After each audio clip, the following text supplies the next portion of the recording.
Olá pessoal, bem-vindos ao nosso canal, a Físio em Foco. O meu nome é Alisson, sou fisioterapeuta há 10 anos e eu vou te ajudar a entender um pouco mais da fisioterapia.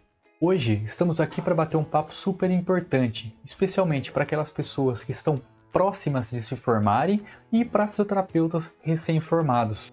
E é comum que nesse momento de muitas dúvidas e incertezas, a gente acabe nutrindo um sentimento de angústia, que faz com que aumente a nossa ansiedade e que, como consequência, vai atrapalhar nas nossas escolhas do dia a dia. E para isso, eu escolhi 5 dicas para te ajudar a entender um pouco melhor esse processo e, como um bom fisioterapeuta, a dar os primeiros passos. Agora, se você gostar desse vídeo, se ele te ajudar de alguma forma, curta, compartilhe com um amigo e se inscreva no canal também.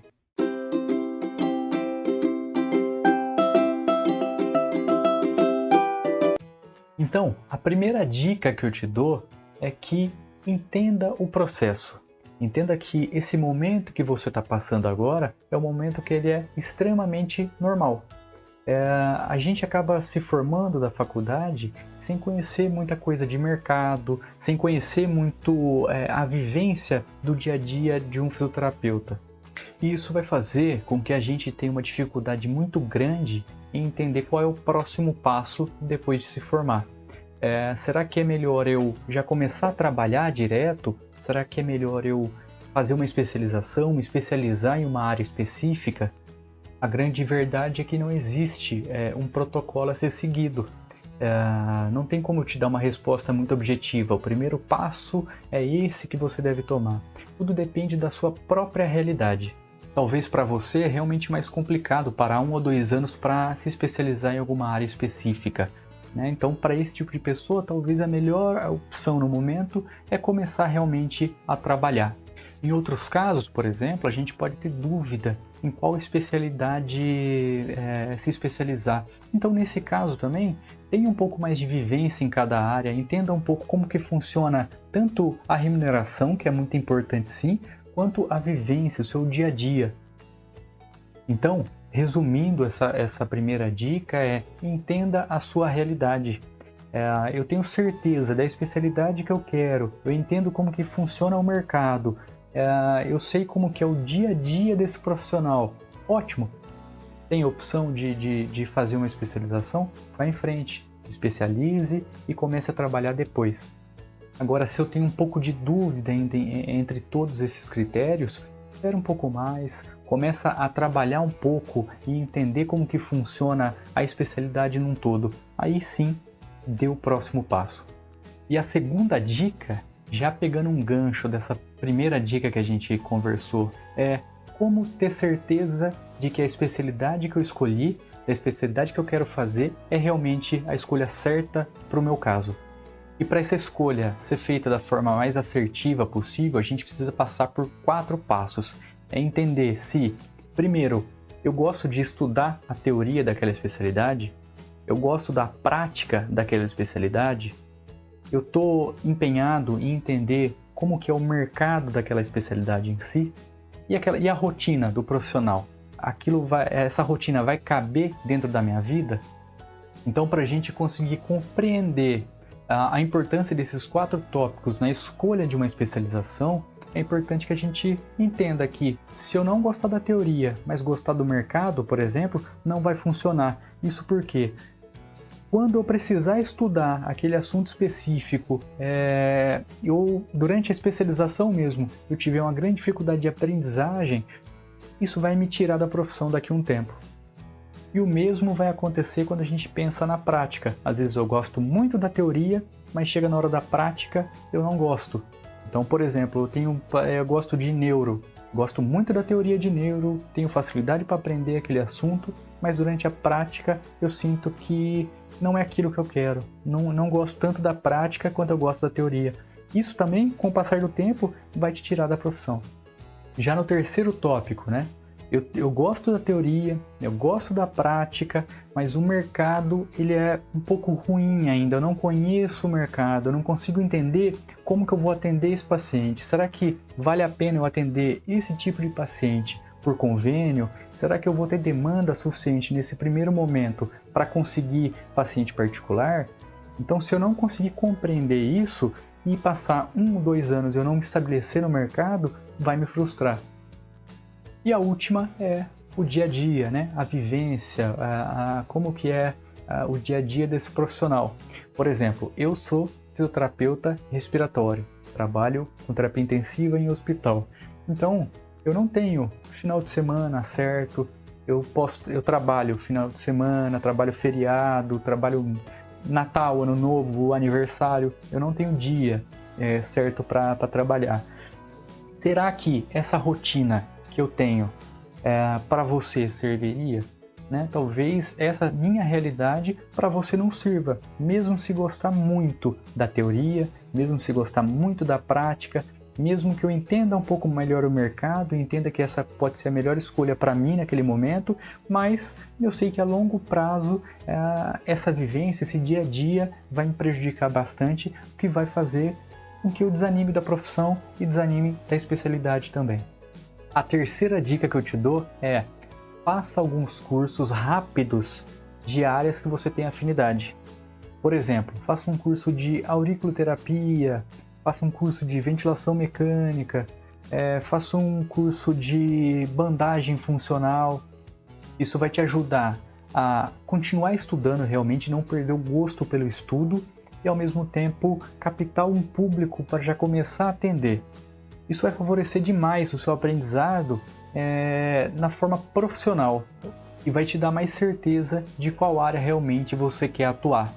Eu mesmo, quando me formei, comecei a trabalhar em uma clínica de ortopedia e foi onde eu realmente entendi que eu não gostei da área. Eu gostava muito da teoria, de estudar a teoria da ortopedia, mas da prática eu não gostei. Então aquilo me tirou a escolha de seguir na ortopedia e migrar para a terapia intensiva. Só que ao mesmo tempo eu fiz alguns cursos, como eu dei o exemplo aqui, né, de auriculoterapia, né, acupuntura na orelha, e era um assunto que eu realmente gostava muito e comecei a atender alguns pacientes particulares. E isso me ajudou em diversos aspectos. Então eu fui para a especialização em terapia intensiva e ao mesmo tempo eu atendia pacientes de auriculoterapia.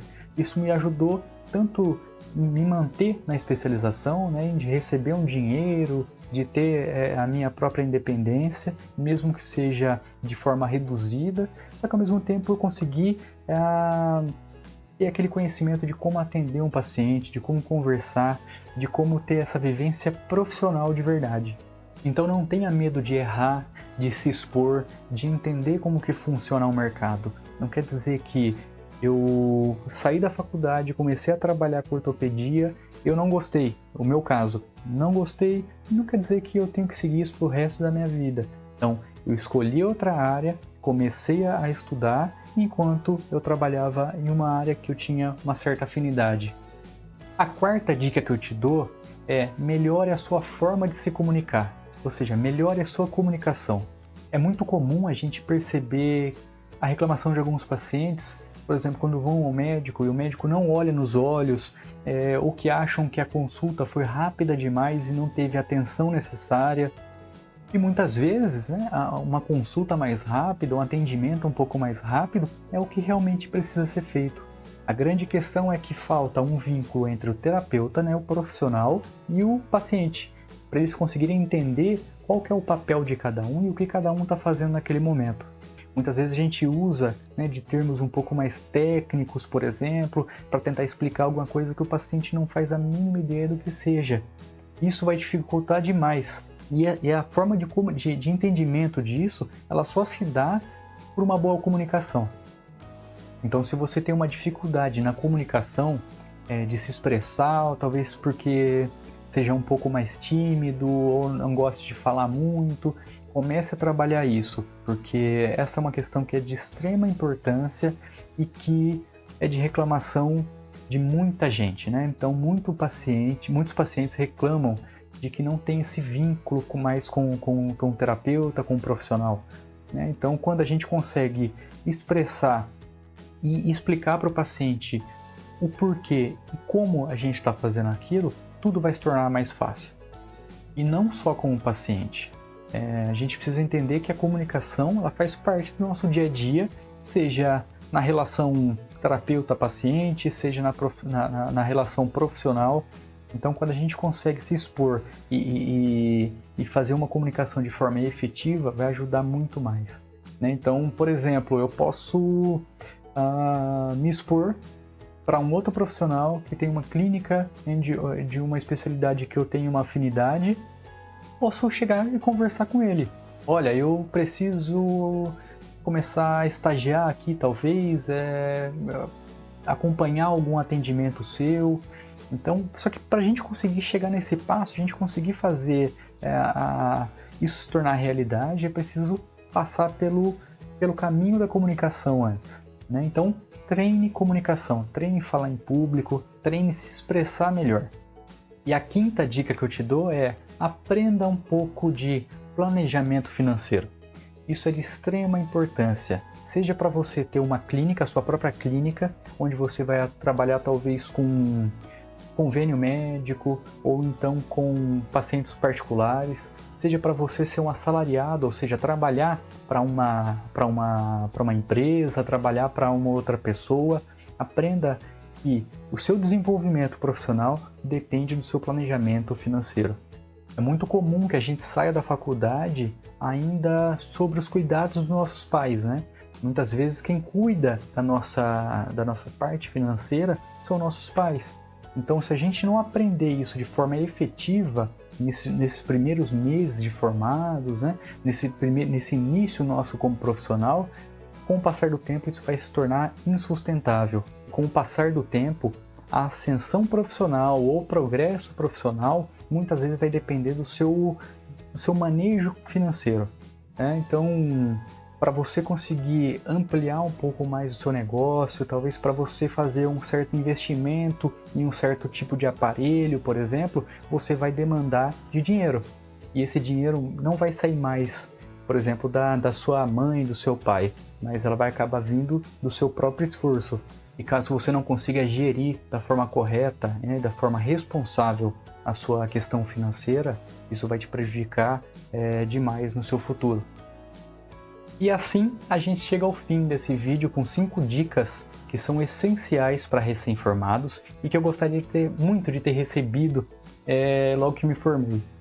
Então espero que essas 5 dicas tenham te ajudado a clarear um pouco as suas dúvidas, a te dado algum passo, a ideia de algum passo a ser tomado, e que essa angústia, essa ansiedade que é tão comum nesse momento, ela diminua um pouco e te faça ter o coração um pouco mais leve, entender que isso é normal, que esse momento é realmente um momento de muita incerteza.